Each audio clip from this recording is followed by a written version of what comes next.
kept looking for properties, you kept looking for new deals, and that's what propelled you to the next level.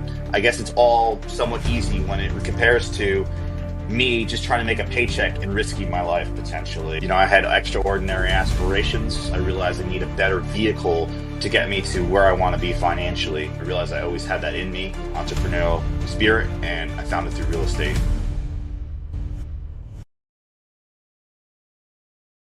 Hello everyone, welcome to Paths of Progress.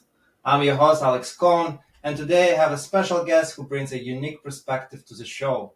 Chris Canzoneri is someone who transitioned from a blue-collar mindset to achieving financial independence through real estate.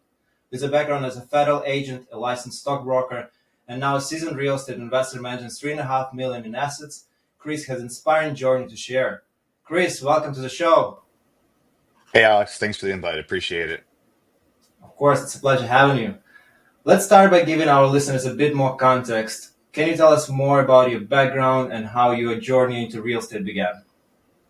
Yeah, of course. So I grew up in Cornwall, New York, about an hour north of New York City. Grew up in a lower middle class home. Kind of typical way to grow up. My dad was in sales. He always trying to make a next dollar. We got caught up in every multi-level marketing event we could. I guess they called maybe somewhat of a scam, but we're always looking for a different way. He was always salesy, not quite entrepreneurial, always flipping something, trying to sell metal. He still does it to this day.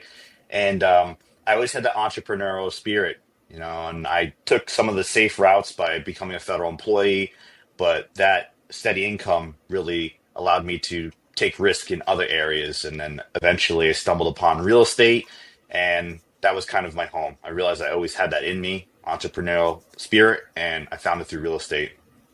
Very cool. So what inspired you exactly to transition from federal agent to a career of real estate investing? I guess it depends on how you look at it. I can have a specific event, but I also have just the overall picture. The overall picture was that I realized that I was never going to become very wealthy being a federal employee, which is fine for most people. But for me, I had extraordinary aspirations. I realized I need a better vehicle to get me to where I want to be financially. And in terms of the specific moment that I had, it was actually in the academy when I got pepper sprayed in the face, OC mace spray. And I realized that it was the most excruciating thing I ever been through. It was a terrible experience. And I remember after it happened, I'm like, I can't believe I went through the most terrible pain of my life for a paycheck for, however much after taxes per every 2 weeks. And a lot of my friends, which they're all still great people, were like, you're one of us now. That was such a difficult thing that we all go through that like is almost like a rite of passage in law enforcement. And I kind of realized like, I'm not one of you, man. I'm So somebody it's different. so you understand what you don't want, and then you transition to real estate. But did you have any experience from out of your world, of your local, experience that influenced you to become real estate investor? For me, it was a Bigger Pockets, right? I was listening to Bigger Pockets podcast, and I get excited about it. I start researching, doing my due diligence. Did you read any book? Do you had some family and friends that were in real estate? Actually, nobody else in my family owned a home, but Bigger Pockets was my university. Absolutely. I listened to every one of Brandon Turner's podcasts, every Bigger Pockets, read all the books. David Green, of course, the Purple Book, with just everything to get my hands on. Grant Cardone 10X rule to think, change how I think. So I became a student of real estate. I almost feel like I got a bachelor's degree in real estate in the process. So before I even started and during and to this day, I still listen to podcasts all day long, read new books all day long. Now more into self benefit, more business books than strictly real estate. But it just became the background of education. I took the time to read and listen as much as possible. Every drive I took and I still take was listening to some kind of podcast to somebody who makes a lot more money than me, a lot smarter than me, giving me some advice that hopefully can apply to my situation. The same here. And now me and you are also on podcast, right? Trying to share our experience and pass it on to someone else. So this is how it works in this world. And I know you mentioned something about being a stockbroker. So when did you had experience of being a stockbroker? Was it in between of those two lives, or did you have it before a federal agency or after? Yeah, so I'm 34, so I've had a lot of different jobs and maybe what people would call careers. So I did stockbroking maybe a year or two after I got out of my bachelor's degree. I graduated in 2012 with my bachelor's in economics, and I just wanted to make as much money as possible. I know, of course, we all want that, but I was willing to sacrifice time, work 70, 80 hours a week. So yeah, I was a stockbroker in Lower Manhattan, had my Series 7 license. But the problem is, I didn't really start in the right area. I've started in kind of a boiler room boutique brokerage where I didn't really have the opportunities I hoped for. It's almost like going to a school that's you're trying to get a high paying job in business and you're going to a no name school. Very cool. So Or how did your experience as a stockbroker and a federal agency influence your, real estate career? Did it help you in the diligence phase or asset management? I think risk would be the biggest thing. I took on additional risk, going for these jobs. I mean, I had to go away for 6 months for training. I had risk every day. I worked in a jail for 3 years. There's physical risk, making arrests on the street, in people's homes, working in incarcerated people. I realized that at least with real estate, risk can be calculated before you jump in. Inspections, appraisals, there's ways you can offset the risk that you're taking. So when I try to see business risk, I realize that maybe I'm weathered possibly as well, where hey, it's just some money, of course, but it's money that you can hopefully offset the risk as much as possible. But I guess it's all somewhat easy when it compares to me just trying to make a paycheck and risking my life potentially. It wasn't every day, but working in jail, you never know what's going to happen. It's a different kind of risk, right? Risk in your life, as you mentioned, versus risking some money that you can make more with, right? And in the end of the day, worst case scenario, you're losing money, you still get experience. So next time, you're going to be better at it. You're going to have better due diligence. You have the better risk management, and it just benefit, right? It's just a plus. Absolutely. So tell us, what is your first real estate that you purchased? What was your first deal? Yes, of course. My first deal was actually a 5 unit property in the town of Cornwall, New York, the one I actually grew up in coincidentally. I never wanted to live in the same town I grew up in, and I wound up living in that property for about 4 years. For some reason, there was a discrepancy between the tax records and the certificate of occupancy, and the bank let me do a 5% down owner occupied loan on a 5 unit property, which is wild.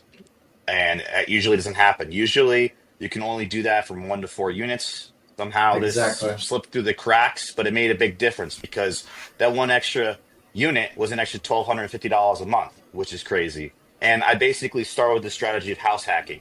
I put 5% down. The program was called the Freddie Mac Home Possible program. It's a conventional loan.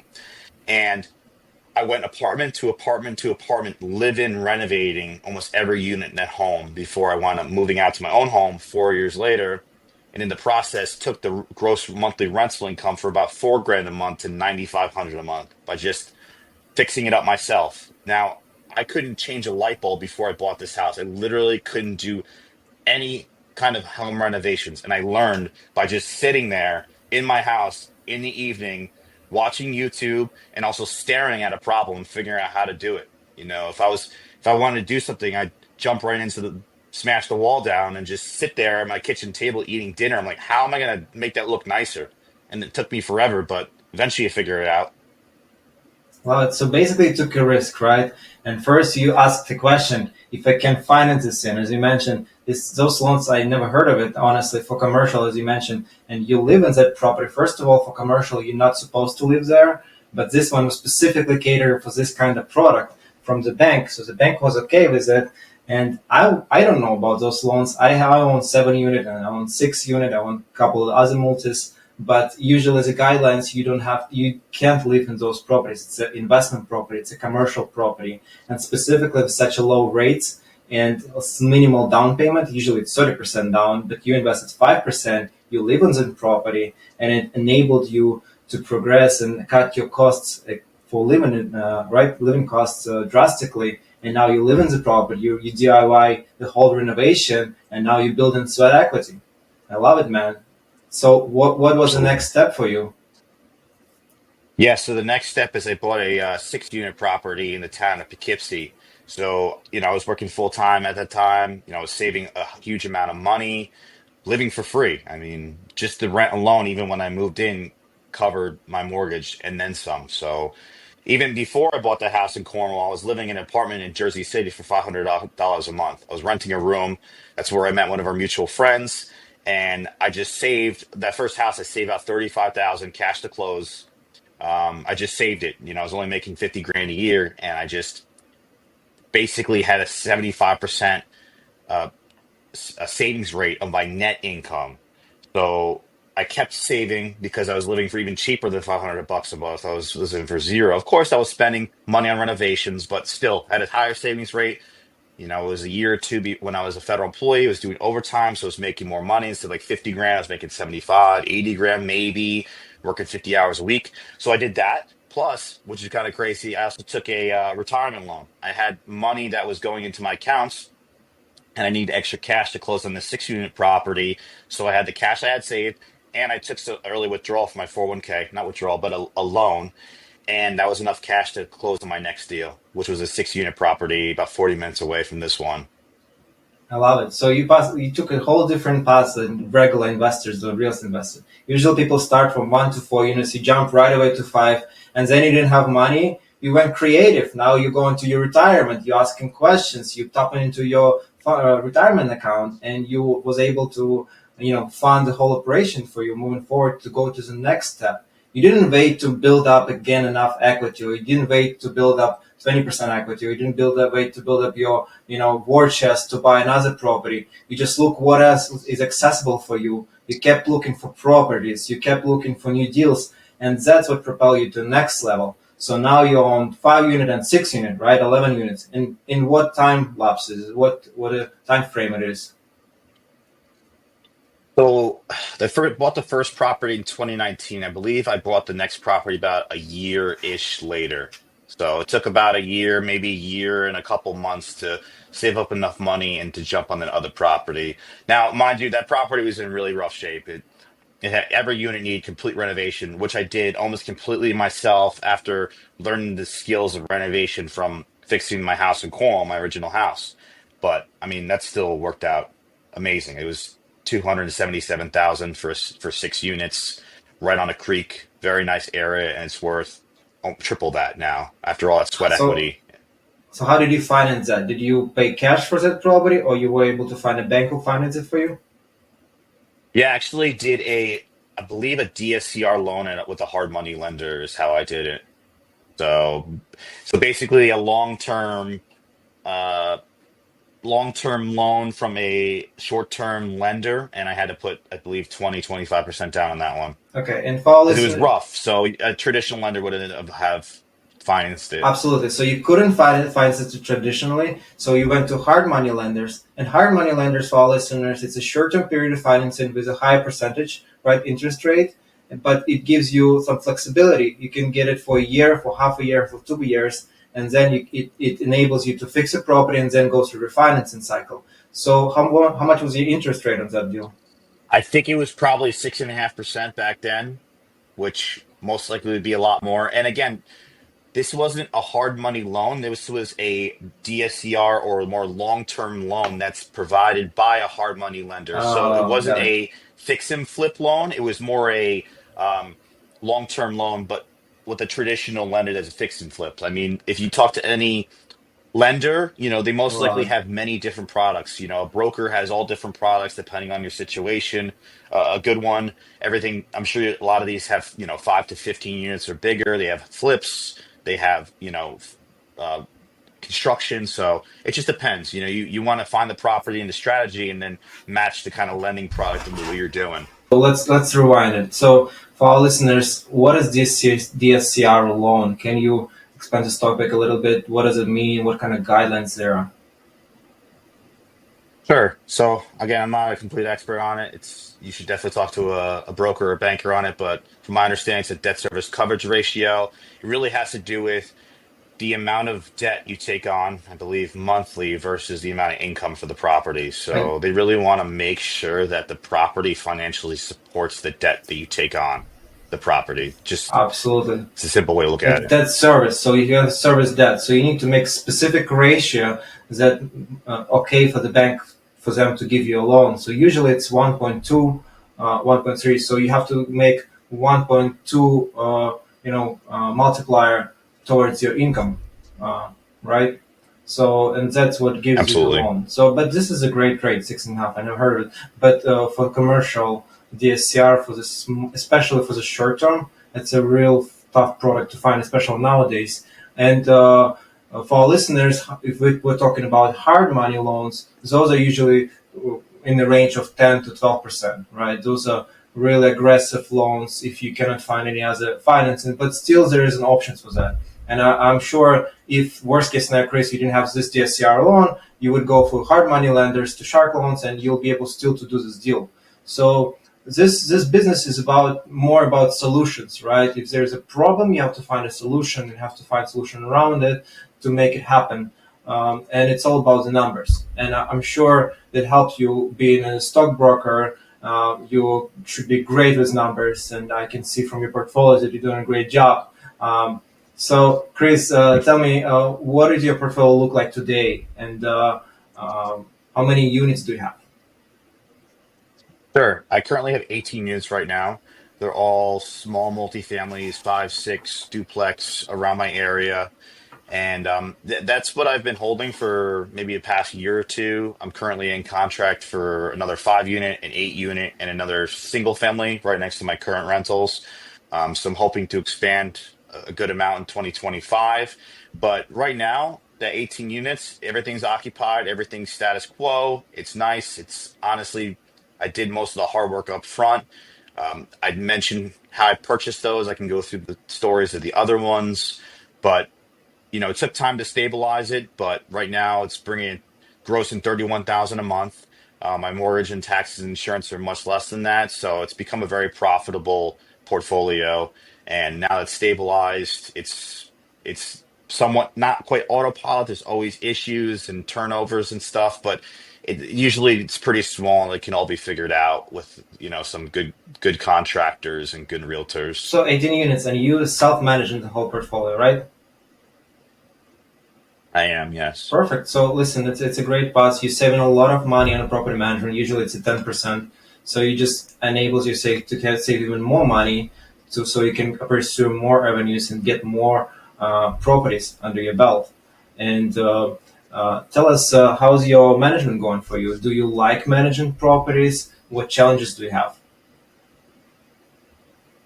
To be honest with you, I don't love managing properties, but I did it out of necessity. I mean, I'm not working full time. I have the time, so why not?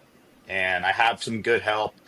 I have family members and a couple good handyman contractors that are making it easy for me. Sometimes my tenants are texting them directly. Um, just putting other systems in place slowly. Now, of course, I have to be careful with how far I jump. I can't hire a full-time team because it doesn't make sense because I don't have enough gross income and units for that to make sense yet. So as I grow, I can hire more people and I can have more on staff, more people I can call on, potentially hire more plumbers and electricians that are completely insured, 100% legitimate, 24 hours. But as of now, this is working for me and my lifestyle. Sometimes there's problems, sometimes it's annoying. But to be honest with you, this is necessary evil that had to happen. I've had to learn the quirks of my property because there's always quirks. It's a skill I wanted to learn. Managing tenants, learning how to figure it out. And it's necessity. I would love to just hand it off and give it to somebody else, but Yeah, but you're on this a is what path, makes right? sense for Path me of right progress, now. and now you have something to develop and grow in the future. So when you have a critical mass of many more units, like another 20, 30 units, you'll be able to offload some of your workload and enjoy margaritas on the beach, whatever you want to do. It's a path of real estate financial freedom, right? It's a dream that all we have and we all strive to have. So Absolutely. you started your journey with 35,000 invested in your first property, and what is your portfolio valued nowadays by today's prices, in your opinion? Yeah, about 3.5 million right now, which is crazy. Wow. Yeah. Of course, I have debt Wow. on it. That's just my gross Oh, ownership. So it's just wild how but you you have can go from 30, zero to a lot. exactly. And how old are you right now? 34. 34. So imagine everyone that Chris is 34 and he has 18 units. Even if he doesn't do anything at all moving forward, he still have income going into his pocket every day. It's most of passive income. He can offload the work to property manager. And in 30 years, even if he doesn't do, his tenants will pay off all his loan. He has cash flow. He has tenants paying his loans, and he will have fully paid off all his properties by the age of 64. Of course, I'm sure Chris is going to have hundreds and hundreds of units by the time because he's moving in a rapid scale. But it's just showing you the power of real estate. How from a little impact action, from taking risk on the first property, he was able to scale and grow his property. And just to clarify, all of your properties are located in upstate New York, correct? Yes, they are. They're all in Orange County, Dutchess County, or Ulster County. So, and if at least everywhere from walking distance to 40 minutes from my house. Yes. Love it. Love it. Chris, incredible, incredible story. What advice would you give to someone just starting on their financial dependence journey? That's a tough question. I guess probably the best advice I get is do it a different way. I've been in the financial independence community for a long time. There's a time where I graduated college and I had no job for 6 or 7 months before I got picked up with my agency and other areas of my life where I just had no money and I just had to just go on whatever I had. And, I went and I was extremely frugal, right? So I think you got to realize that first, there's different seasons in your life. I went from a season of spending no money because I had no money to putting a huge amount of money into investments, which I'm still doing, of course, to finally loosening the belt and able to enjoy my life a little bit more with traveling. So realize that your life is always in seasons, things change.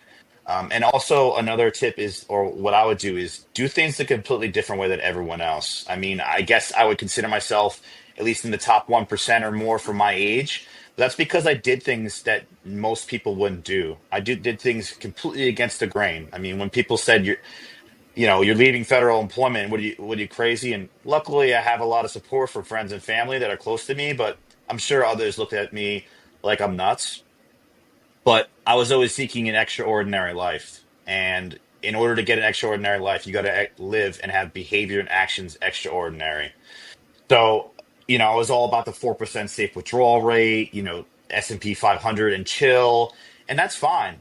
But my timeline was completely different. I didn't want to retire when I was 65. I wanted to retire now. So I had to take a completely different route.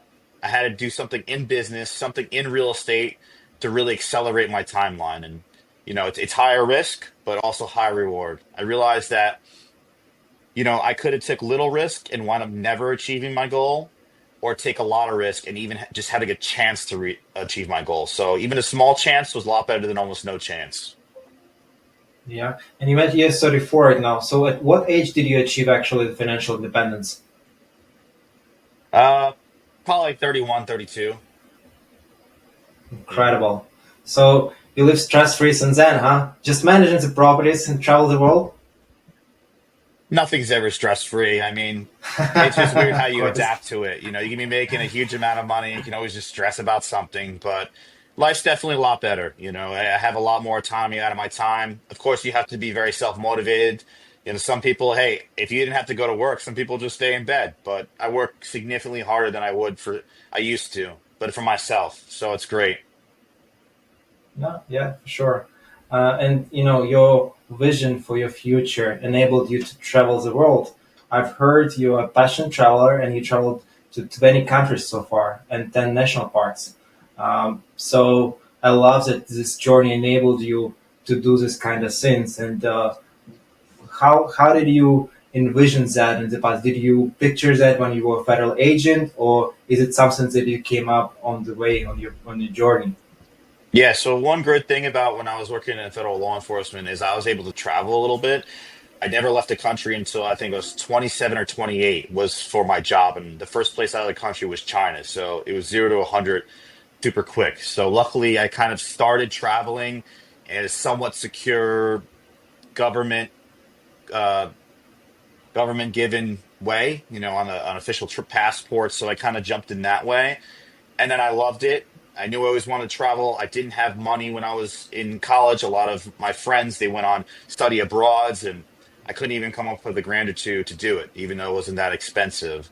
And I realized like I almost want to make up for that lost time. I really want to travel more, have new experiences. I work with so many people from different countries, everyone from employments. When I worked as a federal employee, they hire people from all over the world, and I just want to experience new cultures. Now, so I realized that one, I could travel for work, and then which is great, but I rather travel on my own accord, and it's so much cheaper than we think. I mean, if you have flexibility, if you're financially independent and you have time flexibility, you can fly on a Tuesday instead of a Friday evening, and you can save half on flights. You can stay in single rooms in hostels or inexperienced in cheap hotels. So traveling is nowhere near as expensive as you think. If you have flexibility, you have time to plan it out, and it's just you go to cheaper places. I went into Poland; it's inexpensive. I just came back from Puerto Rico; it's a lot cheaper. The round trip flight was $160. I mean, you can't beat it. It's if you have some time and a little bit of extra income, discretionary income, you can go where so much more place than you think. I can go places in Europe for a couple weeks for what the typical American's new car payment is. You know what's crazy? I just read the statistics that only 26% of Americans have actual passport to travel. So it Wow. shows you how people are disconnected from this world. They don't have this experience of traveling, and travel is not only seen as this, but get an experience from other cultures, and that enabled you to see it from a different lenses, right? Yeah. So and experience the whole world. The big thing is stepping outside of your kind of your box or your little world. And I can be in that too. You got birthday parties, events, go what the neighbors are doing, you got your 9 to 5, but it's when you step away from that, it's important. And that can be articulated in many different ways. I mean, look, let's say you work a 9 to 5. The real work happens when you get home. The real work happens on weekends. You have to step outside of your comfort zone, outside of what you're doing to go forward. So, you're operating at like 50% or at a particular level, just showing up to work, doing what you need to do. But you have to step to a higher level of work. You have to go above and beyond to do it. And traveling and going away for a week or two puts everything on hold. You're in a completely different environment, completely different situation. And that extra work, that extraordinary step, even if it's not huge, brings you to new experiences or brings you to other income streams other than your 9 to 5. I love it. So, Chris, you mentioned briefly on what's going on in your life right now. So, can you expand a little bit more on this topic? What's next for you in real estate and beyond? What is in your future? What are you planning for your future self? Yeah, for me, when it comes to real estate, the only growth I'm going to be getting right now is just purchasing more properties, doing more acquisitions. I'm working on going bigger. Other properties in my area, of course, 5 to 10 units is kind of my area at the moment. I want to take the next step up to bigger properties. I sent out direct mail just last week, so we'll see how that goes. Want to network with more owners, potentially landlords are looking to retire. So that's basically my next step, just So, acquiring more so, properties. so you want to grow. You want to grow your marketing strategies. You want to grow, build this muscle. And what kind of properties are you looking for nowadays? At the moment, probably 5 to 15 units, based upon how much cash I have. That puts me in that area. I usually buy at or around 100,000 per unit in my area. Again, that's Hudson Valley, Orange County, New York, generally. So that's kind of my next step up. Maybe a 10 to 15 unit, possibly. I'm even looking at bigger, potentially raising some money from different investors. There's individuals who are their only business is limited partners in multifamilies, maybe a small syndication, a joint venture. So potentially wading into the waters of larger deals if it makes sense, of course. Yeah, no, it all makes sense. And of course, larger is easier that we learn from our masterminds and from our, from our networking events. But market is still tough. So how do you find those two properties? You kind of mentioned it that you're using different strategies. What is your go-to strategy nowadays to find those? You have a few properties under contract, or you're negotiating right now currently. Um, Tell us your secret sauce. What? How do you find those? The only secret sauce is there is no secret sauce. It just, it reminds me of almost when you're dating. You try to go through every different channel you can. I mean, meeting in person, online, networking, going out. So it reminds me of real estate, basically, meetups, wholesalers, MLS, LoopNet, not, driving around and calling for rent signs. So there's no secret sauce. Just try it all. Just cast the widest net. So I guess that's the only secret sauce. Cast the widest net. I'm currently in the contract for a 5 unit right now, and I found it on LoopNet. It was on LoopNet, but it wasn't on the MLS, and it had a lot less activity than normal. So that would just be an example. But you mentioned that one important thing. You live and breathe in real estate, right? So all of your talking points with your friends, with your networking events, and then going to restaurant or going to some shows, you still have real estate in your mind. And if you have opportunities rising above you, see sign for sale for some properties that you think that there's potential, you're gonna call there, right? Mhm. There is no limits of what you can do in the space and how you can find property and how you can pursue your dreams. I love it. I love it. Well, Chris, it's been amazing having you on Passive Progress. Your story is truly inspirational for anyone pursuing financial independence or looking to grow in real estate. Where can our listeners connect with you to learn more about your journey or collaborate maybe on some of your bigger deals in the future? Yeah, of course. I'm on Facebook, Chris Canzoneri, last name Canconeri. I'm on Instagram, CGC950. I don't have TikTok or really YouTube. So if you want to connect with me on that, you can send me an email at cgc950@gmail.com, or if you want, just share my phone number. And I'm always willing to chat, strategize, and just talk about real estate. I love it. So thank you. Chris, awesome, awesome session. It was great having you here today. Really, a lot of information, and your journey is truly incredible. Thank you for coming out, and I hope we can do it again in the future. Thank you so much.